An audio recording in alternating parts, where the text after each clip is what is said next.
All right, everyone, welcome back to another Star Wars Galaxy of Heroes video with Fat Phil. And in this video, guys, we're going to be talking about guild event currency. We're going to go through Get 1, Get 2, and the new Get 3. So make sure you guys stay tuned because this is going to be really important for all players, regardless of what level you are, right? We're going to talk about this currency. We're going to talk about how best to use it, where I think it's leading, and some things that you can be keeping an eye out for, right? So before we get into that, guys, we must first praise our king, Wampa. Guys, before we do anything else, I do want to say this. Our plan for 2023 is to get this man to Relic 8, right? We will take him the full way to Relic 8. All I need you guys to do is get this channel 5,000 subscribers. I know it's a lofty goal, but I really think we can hit it. You guys have been fantastic, and I love every single one of you. So, guys, from the bottom of my heart, I want to say thank you. But more importantly, Wampa wants to thank you from the bottom of his heart, and he wants to remind you he is king. All right, guys. Let's talk about Get 3. Or I guess we'll start with Get 1, right?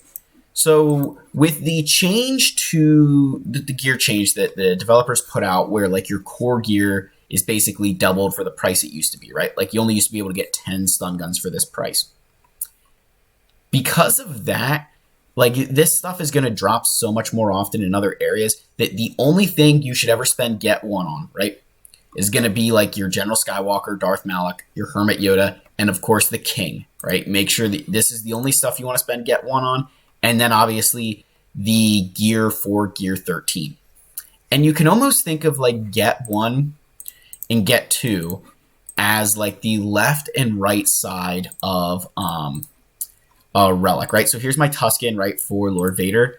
Like this stuff here I can buy with Get 1.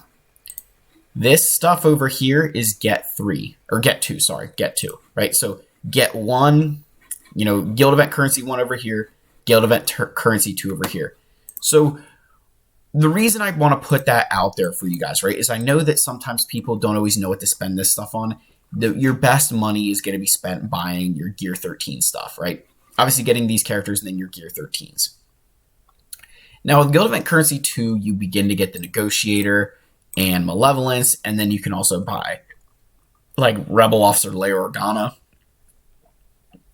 Don't ever do that. Do not ever buy Rebel Officer Leia Organa with this currency. Just please don't. Please don't. Same with Imperial Prototype. Just please do not. But your Malevolence and Negotiator, you know, I've said this before in other farming videos.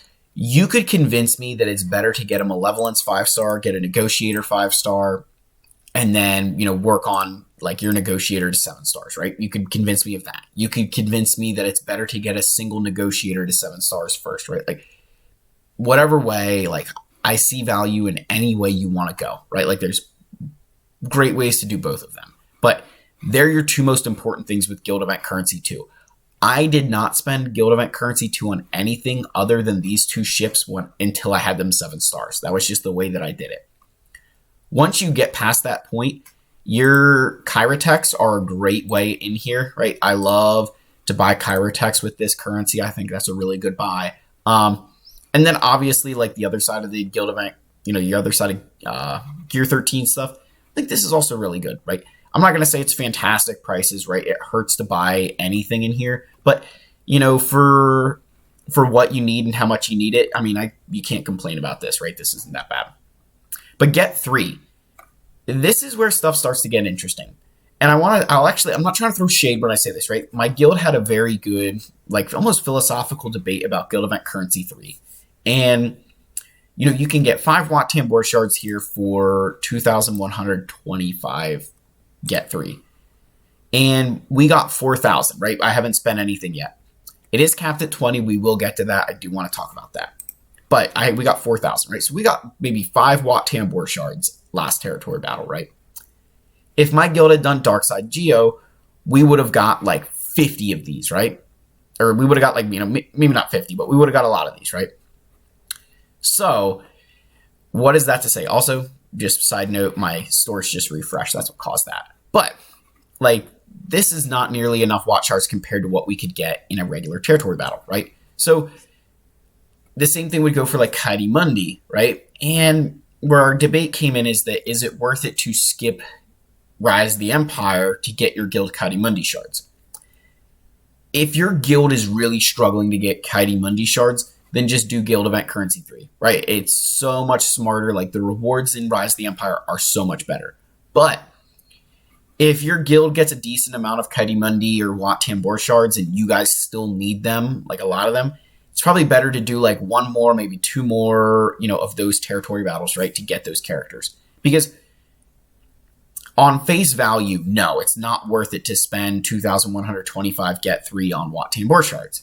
However, on that same note, keep in mind, you can't get this by playing Geonosis territory battles, right? So, you get into where the philosophical debate comes in is like, this might not be a great conversion rate, but it's better than getting 0 of this, right? So again, there's two sides of the coin. I'm not throwing shade, right? We all, being in a guild is a very, give and take situation. So I think my guild will probably do one more light side geo to try and get some more cam shards, and then it's going to be get 3 from there on out.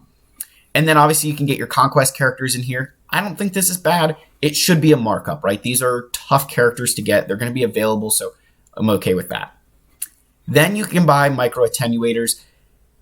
I don't mind the price point. I just don't like that these are random, right? That when I would buy this, right, if I was to buy this right now and then go slice a mod, it's going to be random. So I don't think it's hard for me to place a value on something that's completely random. You can't buy Kyrotex. I wouldn't buy Kyrotex with this currency. I think there's better ways to spend it, which is right in here. Now, not Electrium conductors. I don't think those are worth spending. But you can get, with that currency there,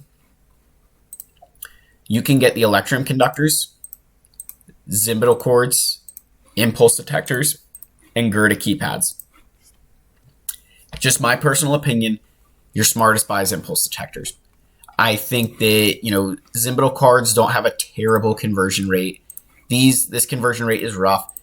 Just buy these with crystals. I mean, that's the best way to get these, honestly. But these pieces here, I think a really good way to supplement your farms is to use your get 3 on these pieces. It's going to build up for your relic requirements. It's going to help you build squads for later on when you need relic 8s for that. So personally, guys, I think that's your best bet there. And that's the way I would spend get 3. So that's the video, let me back out here real quick.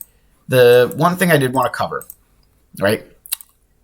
I guess I should say that that's the way I would spend it. The last thing I want to cover here about get 3 is that it caps at 20,000. And this is really important, right? This is the first time that guild event currency has been capped. And I actually am a fan of this change because I think that it's a positive change for the game. I think it does two things, right? Number one, it's going to force you to spend this currency at some point.